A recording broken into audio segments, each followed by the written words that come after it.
being from a rural area and being a pretty pragmatic business person, I have been very concerned about the escalating deficits and feel that probably that's the most dangerous thing for the survival of America as we know it today and our economy.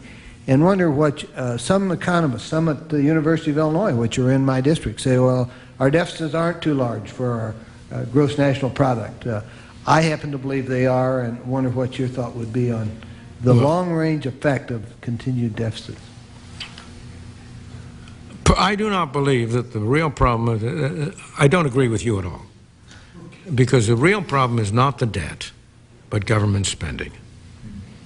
It's government spending which creates the debt that's a real problem, not the debt itself. Let me see if I can put this in a very simple way.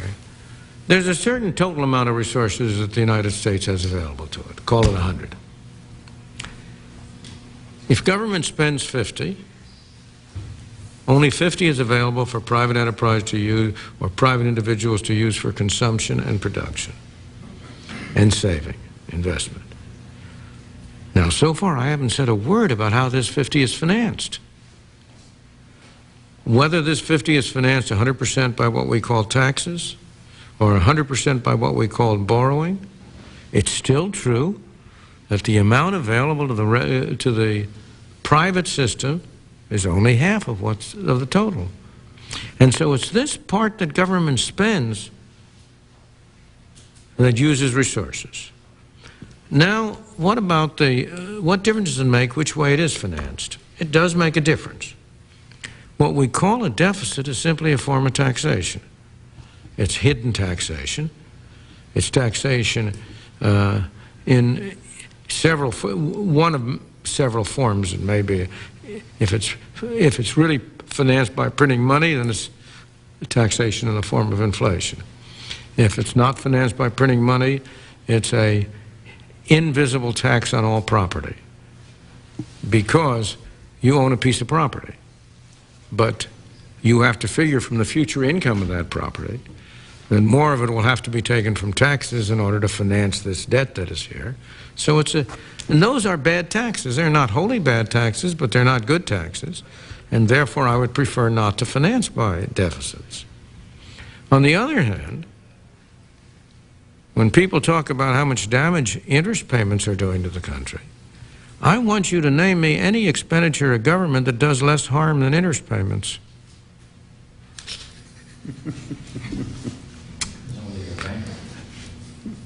Interest payments don't use up any resources.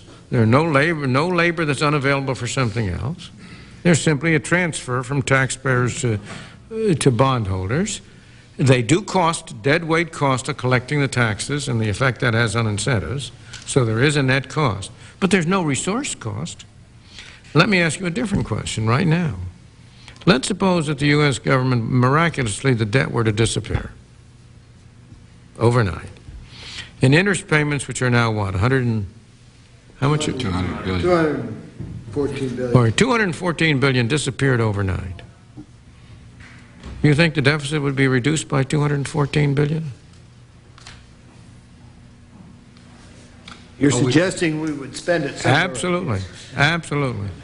Absolutely.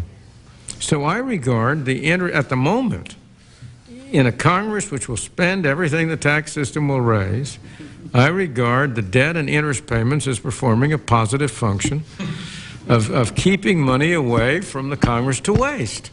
And the real burden we're imposing on future generations is from spending, not from the debt. And why? Because, go back, if 50% is being spent by government, only 50% is left to be used for capital formation or for consumption. Suppose government were spending 40%. Then you would get larger savings and more capital formation, and that would produce a higher income for our children and grandchildren in the future.